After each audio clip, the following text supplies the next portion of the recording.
a esta rueda de prensa que, como saben, corresponde a la película que va a ser presentada o ha sido presentada en este caso para la prensa dentro de la sección Perlas de Zabaltegui. Se trata de The Imaginarium of Dr. Parnassus, presentada en el Festival de Cannes y que ha sido dirigida por Terry Gilliam, un viejo amigo de este festival, un habitual del Festival de San Sebastián, al que, por supuesto, agradecemos muchísimo su presencia. Es un placer siempre contar con él. Y supongo que será un placer para todos ustedes poder hacerle preguntas sobre su último trabajo. Cuando quieran, comenzamos. Thank you. Gracias. Sí. Hi, Mr. Gilliam. It's a pleasure to be here. Hola, señor Gilliam, es un placer estar aquí. He visto tu película esta mañana y ha sido muy imaginativa y muy interesante. Quisiera preguntarle en primer lugar, la siguiente pregunta. Estoy curioso, tengo una curiosidad, desde cómo haces cuando murió Heath Ledger, es decir, si tuviste que cambiar el guión o si todos los personajes... ¿O se pensaba ya de antemano que cuando Heath Ledger entró en el Imaginarium había diferentes actores iban a interpretar el papel? Y luego también para el casting de los actores, ¿cómo lo hiciste? Y luego el trabajo con estos actores, ¿habían visto metraje con Heath Ledger de antemano? ¿Tuvieron que preparar el personaje tal como lo hizo él? ¿O cómo ha funcionado todo esto? Vale, bien. La historia de Parnassus, ahí es donde vamos a ir. Bien, pues cuando murió Heath, la verdad es que yo quería interrumpir el proyecto. No podía ver que acabar la película, no quería acabar la película porque era un amigo muy cercano, y cuando te encuentras en una situación así, lo que quieres es rendirte. Pero afortunadamente estaba rodeado de personas que nunca me escuchan, que no prestan atención a lo que pienso. Una era mi hija, que era una de las productoras, Nicola Pecorini, la cinematógrafa, y básicamente seguían dando patadas hasta que llegué a un acuerdo que íbamos a seguir rodando la película. Fue un momento extraño porque habíamos ya filmado todo el aspecto financiero de la película, es decir, y había un sentimiento de que la gente que llevaba el dinero nos iban a abandonar, porque no sucede, es decir, la estrella fallece a mitad de la película y así acaba la película. Normalmente funcionan así las cosas, pero sin un plan, le llamé a Johnny Depp, que es un gran amigo mío y un gran amigo a su vez de Heath, y dije, bueno, esto es horrible, y él me dijo, lo que quieras de mí, yo estaré ahí y lo haré yo.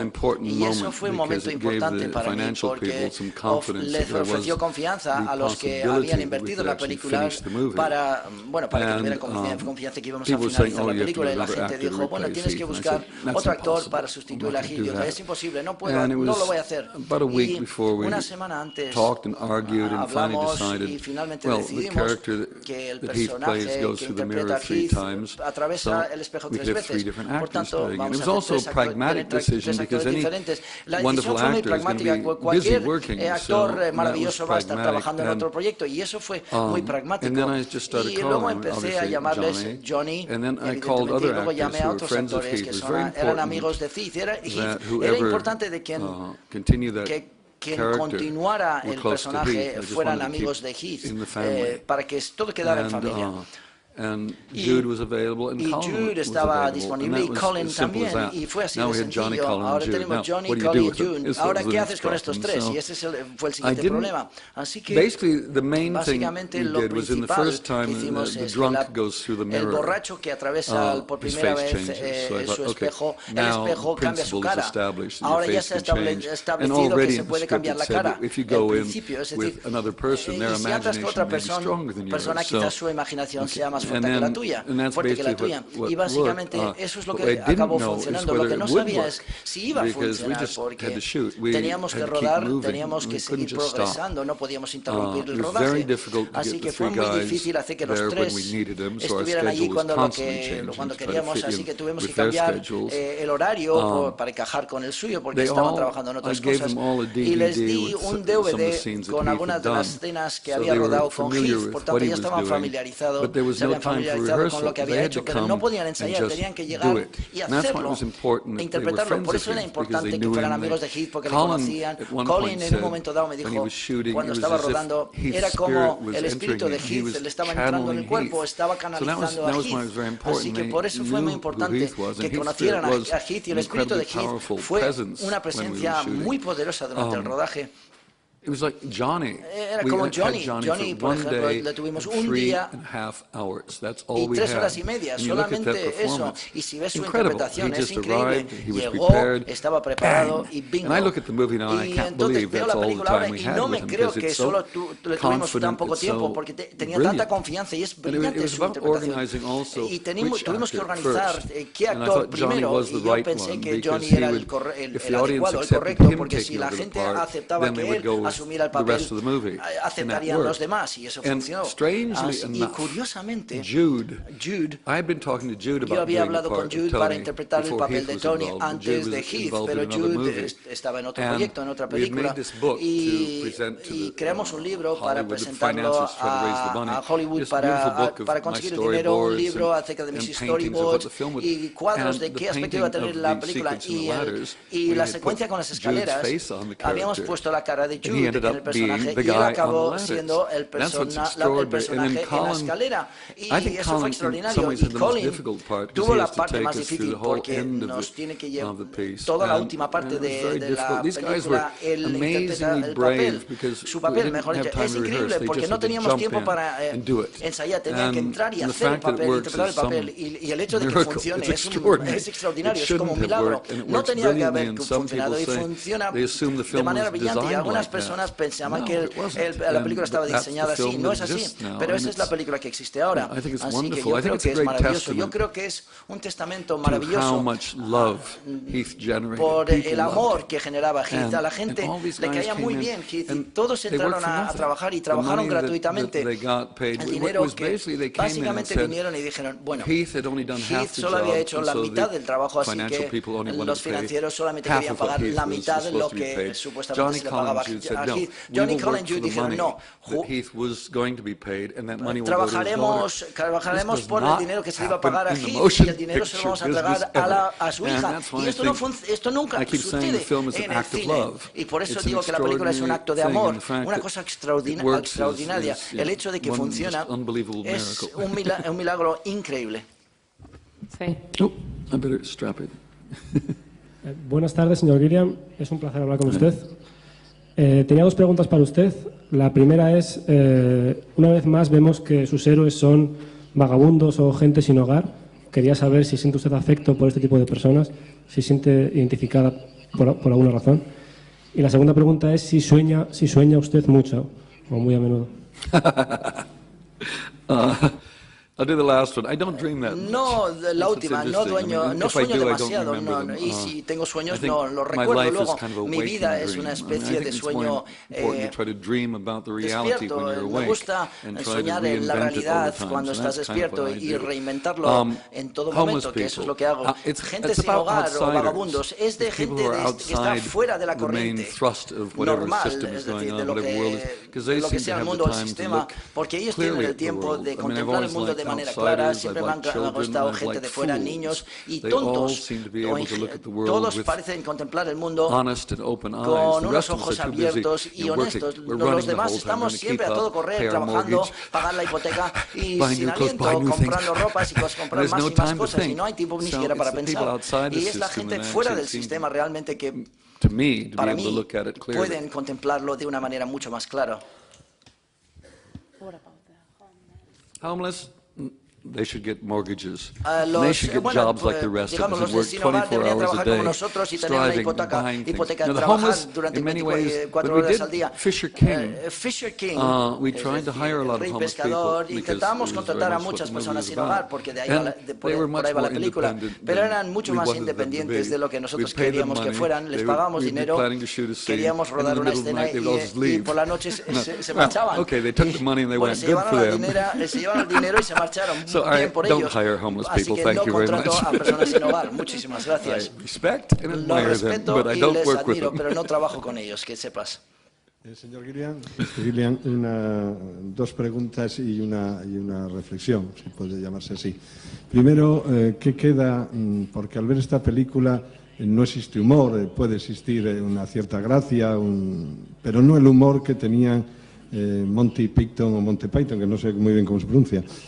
¿Qué queda entonces de aquel grupo que parece que se han ido ustedes por diferentes y muy diferentes caminos?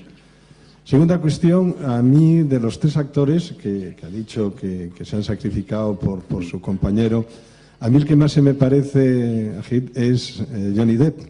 ¿Por qué en la última escena, en las últimas escenas, cuando él se ahorca a Colin Farrell, por qué no cambió el personaje de Colin Farrell haciendo de Johnny Depp y de Johnny Depp haciendo de Colin Farrell? Porque me parece que es más parecido al real, o sea, a Heath. Y luego ya la reflexión, me ha parecido muy bonito esa firma de la película, que no la firma en primer lugar usted, sino que la firma Heath y unos amigos. Para que luego digan que los artistas tienen ego. Gracias. No, I'll try to work backwards. Voy a ir hacia atrás. Recuerdo una noche, todo el reparto estábamos cenando y hablando acerca de lo que queríamos hacer con la película. A nivel contractual, se supone que es una película de Terry Gilliam. Y yo digo, no puedo llamarlo una película de Terry Gilliam. Y yo dije, bueno, todo Heath Ledger and Friends pensaba que era apropiado porque es honesto y es preciso. Y esto es todo lo que sentimos todos. No solamente Johnny, Colin y Jude se quedaron para que la película funcionara, sino que había personas que tenían otros compromisos y dijeron, olvídate, vamos a quedarnos a hacer la película. Así que es un grupo de amigos de Heath que realizaron esta película. Viendo hacia atrás, volviendo a Monty Python, yo no sé quiénes son esos hombres, son muy mayores, son miserables, yo no quiero pasar el tiempo, yo quiero estar con jóvenes, con ideas frescas y nuevas. Es curioso, es el 40 aniversario este año. Nos vamos a reunir el 15 de octubre en Nueva York. Y yo no sé lo que vamos a hacer, nos vamos a poner en el escenario y la gente nos va a mirar. Yo creo que es lo único que va a suceder. Intentaremos que no se nos caiga la baba y que no nos quedemos dormidos. En cuanto al humor se refiere, bueno, Python, pues yo creo que tiene mucho humor en Parnassus, en esta película. No es la clase de humor que hacíamos con Monty Python, era más anárquico, mucho más salvaje, más verbal y mucho más inglés el humor. Así que yo he trabajado mucho tiempo para intentar escaparme y huir de ese grupo de personas. Y todos hemos tomado nuestros propios caminos. Ahora, desgraciadamente, somos más amigos. Era mucho mejor cuando trabajábamos juntos, que estábamos peleando entre sí. Ahora nos caemos bien y somos aburridos y viejos, así que pido disculpas por ello. Colin Farrell, yeah. Oh, no. Well, I think sí. That would be your bueno, yo creo que esa sería tu película, pero desgraciadamente no, I don't see la why única it que should existe be es la Johnny. mía. Yo no creo que por qué debería ser Johnny. Son tres aspectos diferentes del personaje de Tony. Y yo pensaba que se tenía que hacerlo con Colin, y es el personaje en ese momento, en el imaginario, es decir, que en ese momento se ha convertido en la fantasía de Lily Cole, Valentina, y ella ha estado soñando de este hombre y la ha visto en revistas de Ideal Home, y ahora de repente está ahí y ella sigue en ese mundo en algún sitio, así que me parece que es su imaginación, porque si no sería mucho más complicado, porque tendríamos que volver a traer a la señora que está de compras de mediana edad, porque así podría aparecer quizás Johnny. Hubo un momento donde rodábamos la película y realizando esa escena y yo dije, bueno, quizás cuando Colin muere, colgado, ahorcado, cambia su cara y vuelve a Heath, como le conocimos al principio, colgando debajo del puente. Pero me pareció feo y no lo quise hacer y no quería ver la última imagen de Heath en esa película de esa manera. Así que hice lo que hice. Y pido disculpas una vez más. Hola. Terry, vengo de México y quisiera preguntarte algo. En la secuencia, si estoy equivocada, dime, en la secuencia cuando vemos el río por donde vemos pasar el ataúd de Lady Di y el ataúd de Rodolfo Valentino, ¿alguna influencia del Día de los Muertos que tenemos en México? Si estoy equivocada, dime, si no, dime por qué lo hiciste.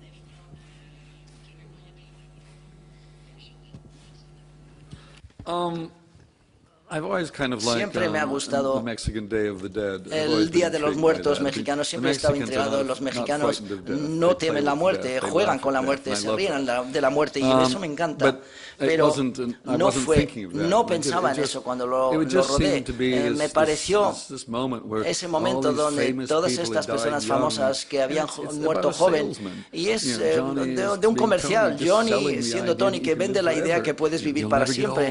Nunca vas a envejecer, nunca vas a ser gordo y vas a vivir para siempre. Y eso es positivo. Algunas personas pensaron que ese discurso se escribió después de que murió, y no es cierto.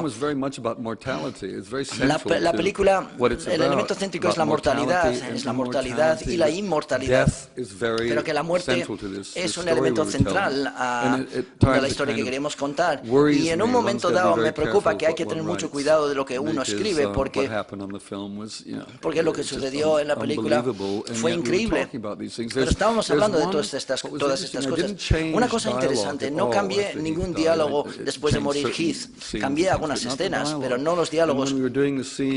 Y cuando rodamos la escena en el monasterio, cuando Chris Plummer está diciendo, trata con las historias, la comedia, el romance, una historia de la muerte no prevista. Esto se rodó después de la muerte de Heath. Chris no quería hacer esos diálogos porque se acercaba demasiado a la realidad que vivíamos, y yo le dije, tienes que decirlo, porque esas eran las palabras que Heath y yo queríamos que se interpretaran y se presentaran al mundo. Así que Chris tuvo que decir ese diálogo, y entonces fue increíble porque esas palabras aparecieron en el guión y luego pasó lo que pasó. Yo creo que soy yo que me estoy haciendo viejo pensando en la mortalidad y la muerte, y yo creo que la película va por ahí. Gracias por la pregunta. Yes, please. Hi, Jon Lumholt from Jon Rumholt de Suecia. Enhorabuena, es una de las películas más valientes de Cloud9 desde fuera Cloud9 Out of Space. Pero bueno, el destino de Munchausen y la mala suerte de la película de Don Quijote, que aún estamos esperando, te preguntas a veces si tú puedes ser de todos los directores, Job de la Biblia. Bueno, he pensado eso cuando realizábamos la película Don Quijote, Job, es decir, bueno, ¿qué va a suceder ahora? Pero bueno, no pienso mucho en esto. Yo creo que hacer películas es difícil. He sido la cara más visible de las dificultades de realizar una película. Casi cada película ha atravesado cosas similares. Un proyecto con el que he trabajado muchos años que ha fracasado. Es la naturaleza de hacer cine. Desgraciadamente, cuando ves un documental acerca de hacer cine, es cuán maravilloso, cómo nos queremos y estamos pasándolo bien con grúas y cámaras, y eso es una mierda. Hacer cine es muy difícil. No sé, no creo que, bueno, tengo una maldición. Digo que tengo suerte porque, dado que he hecho menos películas que la mayoría de la gente, porque todo lo que hago parece ser difícil, he hecho menos películas malas que la mayoría de los directores. Por tanto, tengo suerte desde el punto de vista. Don Quijote, por ejemplo, finalmente conseguimos el guión hace 9 meses, después de 7 años, por temas legales. Y leí el guión porque no lo había leído durante ese periodo, porque sabía que el guión era lo mejor que había escrito. Y lo leí otra vez y dije, esto no funciona. Así que he vuelto a escribir el guión, así que quizás tenga mucha suerte porque no acabamos la película entonces porque el guión no era suficientemente bueno. Ahora el guión es mucho mejor y soy un tío afortunado, por tanto, hay que tener paciencia. Señor Gilliam, dos preguntas más. Primero, me he dado cuenta, bueno, yo y más gente supongo, claro está, en casi todas sus películas sus personajes son gente con una vida bastante dura o gris, a las que les salva la imaginación, o solo les salva la imaginación, no sé si me equivoco. Y la segunda pregunta es, ¿cómo consigue levantar sus películas cuando últimamente no ha tenido grandes éxitos económicos, que se pueda decir?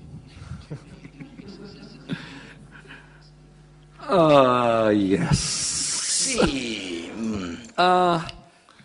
Yes, of late is the key word. Últimamente, en las últimas películas no han funcionado bien. Bueno, los hermanos Grimm han funcionado muy bien en el resto del mundo, no tan bien en Estados Unidos, y Tideland hizo lo que hizo, pero nunca iba a ser una película comercial, no era el objetivo. Pero los financieros te juzgan sobre el éxito de tus películas, evidentemente. Cuando empezamos con Parnassus, en esta película, cuando vino Heath, yo pensé, va a ser fácil conseguir el dinero. Era un presupuesto de $25 millones. Heath Ledger, yo sí que pensé fácil, y fuimos a Hollywood y no podíamos conseguir el dinero. Nadie estaba interesado. ¿No entiendes que el verano de 2008 va a llegar el Caballero Negro y Heath va a ser la mayor estrella de la película del planeta? Y la gente dijo nada, nadie pensaba de acuerdo, todo el mundo hacía. Así que yo seguí pensando, bueno, creo que entiendo el sistema, pero luego claramente no entiendo el sistema, porque así funciona, y acabamos haciendo la película sin ningún tipo de financiación americana. Así que es difícil, no sé. Yo creo que Johnny puede conseguir el dinero. Solo hay un puñado de estrellas que puede conseguir el dinero. Cuando bajas de este nivel, todo el mundo tiene dificultades para conseguir financiación. Ahora las películas valen $200 millones o más, o $2 millones o menos. Así que este campo en medio es, digamos, la zona más difícil en la que trabajar. Y desgraciadamente necesito más dinero que $2 millones para hacer lo que hago. Es difícil, pero intento recordarles. Digo, bueno, hemos hecho mucho dinero con otras películas, pero no funciona. Estuve hablando con John Cusack anoche y estaba encantado de que estaba en 2012, pero ha estado en tantas películas con mucho éxito, pero no le dan crédito por ello. Es curioso cómo la mentalidad de Hollywood funciona. ¿Cuál fue la primera pregunta? Give me a clue. Does anybody remember? Hands, please. ¿Alguien recuerda? O sea, la vida gris. Nobody can remember your first question. ¿Cuál fue tu primera pregunta? ¿Qué está pasando aquí? The first question. No, tus personajes, que siempre son gente con una vida bastante gris, bastante difícil, y la imaginación. Yo creo que es lo que la mayoría de las personas viven, una vida muy gris, y estoy intentando alentar a la gente de ampliar su imaginación. La gente está encantada de aceptar el punto de vista del mundo que nos ofrecen los medios de comunicación, pero no es tan real, no es más real que la que tú puedas inventar. Yo creo que la imaginación es tan necesaria para reconstruir el mundo de tal manera que sea posible que tú puedas sobrevivir en ese mundo. Así que no quiero alentar a la gente de que tenga mi imaginación, yo quiero alentarles a que tengan su propia imaginación. Y yo creo que, como los espejos, un espejo es un elemento central en la película, y es mi versión de lo que puede ser el mundo frente al espejo que Hollywood y los medios de comunicación te colocan y dicen, así es el mundo. Pero mi hijo, vivimos en una zona buena de Londres. Le Champs está a 100 metros. Mi hijo, cuando tenía 12 años, siempre estaba viendo la televisión como lo hace todo el mundo. Y él no quería salir de la casa e irse a 100 metros en una carretera segura porque pensaba que había violadores, asesinos y ladrones. Y yo dije, esto es una locura. Eso es un 1% del mundo, pero el resto, el 99% de las personas, son fantásticas. Y eso siempre me ha enfadado, ver el efecto de lo que presentaba la televisión y lo que estaba haciendo con la mente y la imaginación de mi hijo. Y por eso supongo que no hago películas muy violentas, porque no me gustan, porque alientan todas las pesadillas de una persona que aparezcan 24 horas al día. Quizás esté equivocado, quizás la gente va a las películas gore porque es una manera divertida de eliminarse de sus pesadillas. No lo sé, pero eso no lo puedo hacer, yo no lo sé hacer, y dejo que otras personas hagan películas gore y que ganen mucha pasta. Siguiente pregunta, por favor. We can go home. Oh, no. Podemos ir a casa. Enhorabuena por la película, de verdad que sí. ¿Siempre tuviste en mente a Christopher Plummer para el papel o pensaste en otros actores? En otros nombres, a ver. No, había trabajado con Chris en 12 monos y bueno, nos divertimos y nos lo llevamos bien. Y es uno de los grandes actores que existen. En el teatro es un fenómeno, nadie se acerca a él. Y en cine no se le da las mismas, digamos, no le dan los mismos papeles que le dan en el teatro. Por tanto, yo pensé que este personaje, Parnassus, fue una oportunidad de que interpretara a Próspero de La Tempestad, el Rey Lear, es decir, utilizar todas estas destrezas increíbles que tiene. Él es el centro de la película, todo está construido alrededor de Christopher, y lo que me encantó fue colocarle a Christopher, ponerle este actor tan serio con estas combinaciones tan curiosas. Christopher y Tom Waits, Christopher y Lily Cole, una modelo que no había actuado, Christopher y Merlin Troy, el tío más alto y el tío más bajo. Así que Christopher hizo que funcionara cada vez y en cada escena. Yo le lanzaba todas las cosas absurdas, extraordinarias, y él, bueno, lo encajó muy bien, y es un hombre fantástico. Yes, please. Yes, I'm here again. Aquí estoy de nuevo. Dos preguntas. Los efectos especiales, algunas de las escenas, bueno, parecían mucho más efectos especiales que cualquier otra película. Igual que las de Monty Python, etcétera, y el policía que está bailando, por ejemplo. Y los efectos has utilizado mucho en los hermanos Grimm, etcétera, pero esto me parece tan deliberado. Y te he oído decir muchas veces, no, eso me queda atrás, no me gusta hacer estas cosas ya. Pero fue divertido verlo. ¿Nos puedes contar algo? Sí, gracias. Cuando empezamos a trabajar, Charles McEwen y yo pensábamos que vamos a hacer un compendio de todas las cosas que había hecho antes y hacerlas un poco mejor esta vez. Y fue el enfoque, es decir, pensé en Fanny y Alexander y Abercord, que eran películas de compendio de Bergman y Fellini. Yo quería relajarme y empezar a jugar con todas las cosas que son que hago razonablemente bien. Y esa secuencia, la que dices tú, es como una especie de unos dibujos animados de Tex Avery, y luego se convierte un poco más Monty Python, y el policía que baila, por ejemplo. Normalmente son policías normales, pero hicimos una previsualización que tenía tan crudo que era como hombres que llevaban faldas, y yo digo, bueno, vamos a ponerles faldas cortitas y unas medias largas, y era cada más divertido, ridículo, el baile ridículo y la canción divertida que escribí. Y es la mejor manera de afrontarse a estos rusos violentos. En vez de con la violencia, te enfrentas a ellos con lo que es absurdo y lo que es ridículo, y luego vas echándote a correr y vuelves a tu madre porque se te confunden. Y es una buena manera de abordar la violencia. Seriamente, miraba los cajones en mi mesa buscando viejas ideas para ver si las podía introducir a la fuerza en la película. Sí.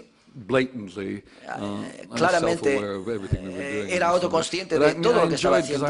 Disfruté mucho porque no había escrito nada original durante muchos años. Estaba adaptando otros libros y demás, así que pensé que sería un proceso interesante, a ver si podía escribir algo que era fresco y original, y en cierto modo estaba empezando a dudar si era capaz de hacerlo. Por tanto, está bien ver que al final, bueno, parece ser que lo hemos logrado.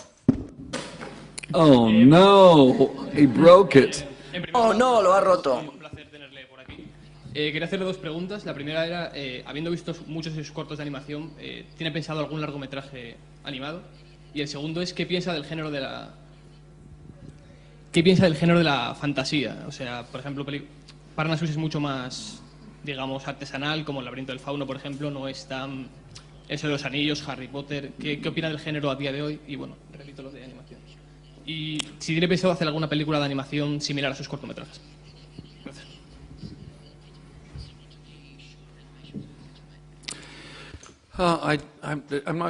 No estoy seguro si volveré a la animación. Pixar son tan brillantes que ni siquiera los de Pixar yo creo que son genios, la verdad. En cuanto a la fantasía, bueno, siempre he jugado el mundo medio real y medio fantasía. Es una lucha entre las dos partes que me intriga.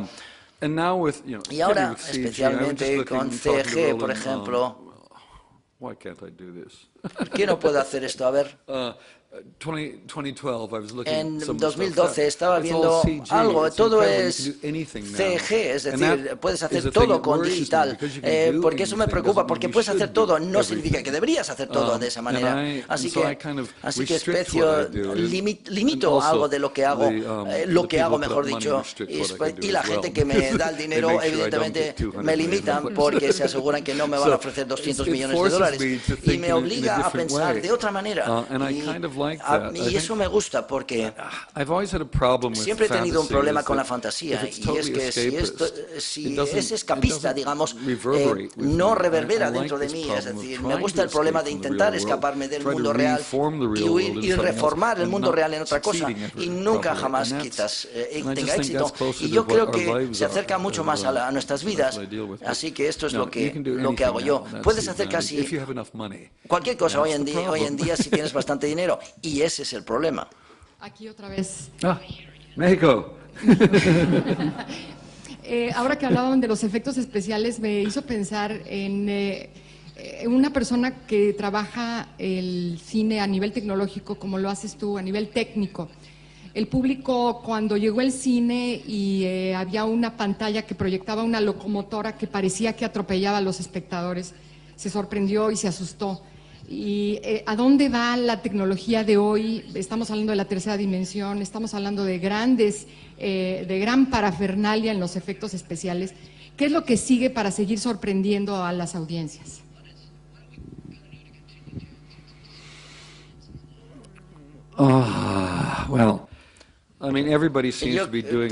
Todo el mundo lo hace, pues haciendo películas con más sonido y más explosiones y de mayor presupuesto, pero yo creo que no creo que el público pasa 2 horas en el cine, tiene una experiencia completa y luego se olvida y se marcha. Yo estoy más interesado en hacer cosas que quedan y permanecen en tu cerebro y te sorprenden a otro nivel, no a nivel sónico, de sonido, oral, visual. Yo quiero entrar en la mente de las personas. No sé dónde va a ir, porque literalmente estamos en una situación extraordinaria donde los estudios de Hollywood solo quieren hacer películas de $200 millones, 5 al año, y eso es todo. O bien haces películas, comedias románticas muy baratas. Y para mí, la gama de películas interesantes, inteligentes, lo ha limitado. Y ese público que quiere esas películas, ¿qué ven ahora? ¿Qué pueden? Es muy difícil, pueden ver. Yo no creo que 3 dimensiones lo va a salvar. Yo creo que 3 dimensiones va a ser un momento emocionante durante un ratito, pero el problema es que, dado que es caro el 3D, en 3 dimensiones, tienes grandes presupuestos, tienes que limitar las ideas.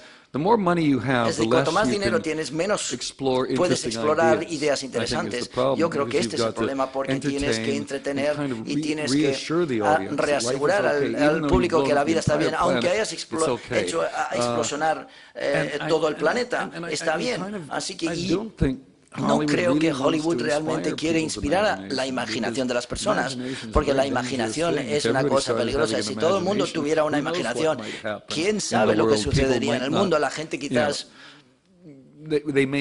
puede que no acepten el mundo al que les están ofreciendo. Por tanto, yo aliento a las personas que empiece a pensar. Eso es lo que quiero hacer yo, y me parece que quizás la gente está dispuesta a pensar otra vez y verse sorprendida a nivel intelectual. Nunca quiero hacer películas que sean intelectuales en ese sentido. Lo que quiero hacer es como Parnassus, por ejemplo. Realmente es una película. Hay chavales de 7 años en esta película y hay gente mayor como yo y funciona en toda la gama de edades. Sin embargo, el sistema no lo entiende, porque están pensando en la demografía, en grupos de edad o en grupos de género. El hecho,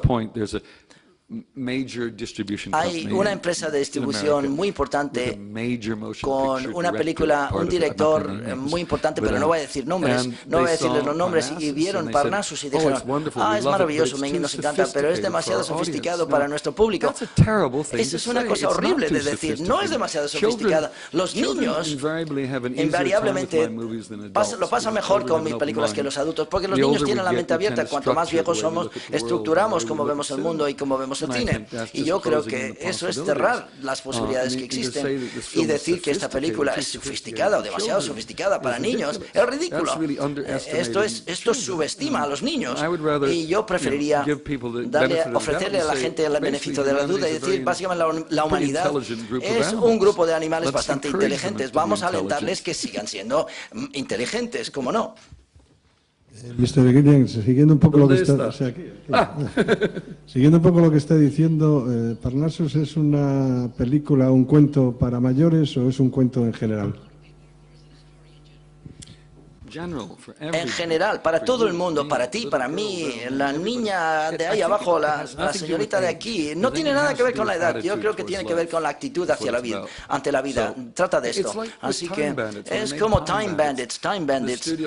Los estudios no entendían que podías alcanzar toda esta gama de posibilidades. En Norteamérica hicimos 3 campañas, una para los niños, que está en la televisión de niños, otro para los fans de Monty Python muy hip, y otra para el público en general. Y esa es la película de mayor éxito que he tenido en América. ¿Por qué? Porque los niños no están hablando con los padres no están hablando con los adolescentes. Nadie está hablando entre sí, así que vamos a dirigir nuestra publicidad a cada grupo.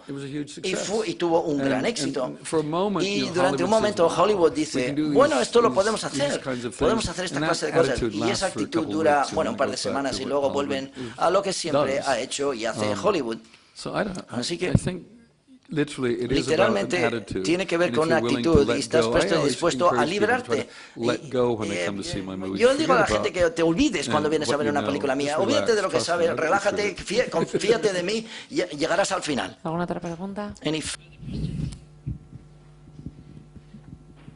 Sí, hola, buenas. Enhorabuena por la película.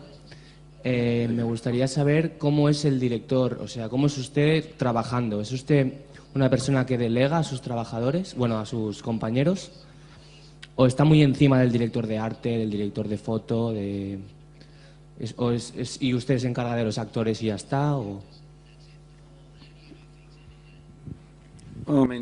Bueno, estoy en todos los aspectos de la película, por eso me encanta hacer cine. Me gusta el vestuario, los platós, la iluminación, todos estos aspectos. Por tanto, soy razonablemente bueno en todos los trabajos, pero el truco es contratar personas que son mucho mejor que yo y así podemos colaborar. Y esa es la cosa que la gente le gusta trabajar en mis películas, por eso son buenos los que trabajan, porque es una verdadera colaboración. Yo respeto lo que hacen ellos saben que yo entiendo lo que hacen ellos y aprecio lo que hacen ellos. Y yo tengo una idea, por ejemplo, ellos tienen una mejor idea, yo pongo otra y así vamos sumando hasta que acabamos con el resultado final. Así que es divertido. Y otra cosa, su trabajo siempre aparece en la pantalla, por tanto, no es mucha gente que hace trabajo que luego desaparece, sino que aparece en pantalla en la película. Así que, en primer lugar, no me gusta desperdiciar cosas y el dinero que tengamos siempre tiene que acabar en la pantalla. Y estoy implicado en todo y me gusta cada aspecto de mi trabajo. Nunca podría delegar las cosas, porque si no se convierte en la película de otra persona, aunque sea la música o la partitura. Y estoy ahí, digo, oye, esta música y la otra música y el otro tema. Para mí esto es lo que me mantiene despierto y vivo. ¿Alguna otra pregunta más? Hola. Me gustaría que nos hablaras un poco del papel de Tom Waits, que es un diablo pero bueno y que necesita a la otra parte, que es el mendigo, cómo es esta relación del bien y el mal y cómo fue trabajar con el propio Tom Waits. Y si te han echado muchas veces el tarot también. Tom's a genius. Tom es un genio. Sigo diciendo que es el Dios viviente, que yo pongo de rodillas ante él. Su música va de lo más sublime y romántico y mejor hasta lo más oscuro. Escribe música para los ángeles y canta con una voz como si fuera del demonio. Ha trabajado durante un momento en El Rey Pescador. Y hay un animador holandés que quería que Tom Waits pusiera una voz en su trabajo y le envié a Tom, y se lo envié a Tom, y Tom me dijo, no lo quiero hacer, y dijo, ¿tienes algo para mí? Y yo le dije, estoy escribiendo un guión, y ahí, ¿puedes hacer el demonio? Y dije, vale, perfecto. Y lo hizo sin ver el guión, estaba allí desde el primer momento. No sé, es tan difícil describir cómo es Tom, porque es una de las personas más dulces que vas a conocer, porque es muy tímido, callado, y lo que pasa en su cabeza es sorprendente. Ahora tenemos un demonio, es el demonio, pero te cae bien, te encanta. Él y Parnassus, por ejemplo, son los más antiguos enemigos, pero son los únicos amigos que tienen en la vida, por tanto, eso es muy importante. Y los dos son muy débiles, les gusta el juego, y ese es el problema. Así que me encanta la relación entre Parnassus y el demonio, y me encantó a Chris y Tom, trabajan tan bien. Fue como un grupo musical, la música, el sonido de sus voces, los ritmos, todos aparecen muy bien encajados. Uno de los momentos favoritos al final, después de que Valentina ha entrado en el espejo y se incendia, por ejemplo, y Parnassus está en un precipicio y el señor Nick aparece y Tom improvisa un diálogo y dice, mírate, ¿quieres un chicle o un caramelo de menta? Es decir, y me pareció lo más divertido de toda la película. Y lo improvisó. Yo quería que Tom hiciera un CD juntos, un CD relajante para la gente del New Age, la nueva era. Y ahí había que aprender a hablar como Tom. Nos sentamos y todos hablamos como Tom. Y nos relajamos, plan chill out. Eso, hablar como Tom, como lo hace el señor Gillian muy bien. Es maravilloso, es un tío maravilloso. Yo lo pondría en cualquier película que hiciera, porque es una persona única y especial, y eso es lo que me encanta. En cierto sentido, con Parnassus, es una especie de show de freaks, reúnes un grupo extraordinario, y así fue el trabajo del casting. No es un reparto ordinario, es muy ecléctico el reparto. La gente en Hollywood dijo, ¿qué coño estás haciendo? Esto no va a funcionar. Y yo dije, va a ser magia, y lo fue, y es maravilloso. Colocas la combinación de personas adecuada de manera nuevas y sorprendentes y consigues la magia. Es lo único que sé. Lo que hacen en el cine es mucho mejor de lo que habíamos escrito, porque todos los personajes se expanden y son más ricos. Por eso trabajamos con Chris Plummer y Vern Troy y Tom Waits y Andrew Garfield. Andrew Garfield yo creo que es una gran sorpresa que hace de Antón. Es maravilloso. Y es un maravilloso actor. Cuando empezó con Heath al principio, improvisaba mucho, y Andrew intentaba competir con él y no funcionaba, y finalmente encontró su sitio. Y cuando murió Heath, es como si Andrew creció en su confianza y rellenía la brecha que había dejado Heath. Es maravilloso el papel que interpreta en la película. Muchísimas gracias. Muchísimas gracias a todos.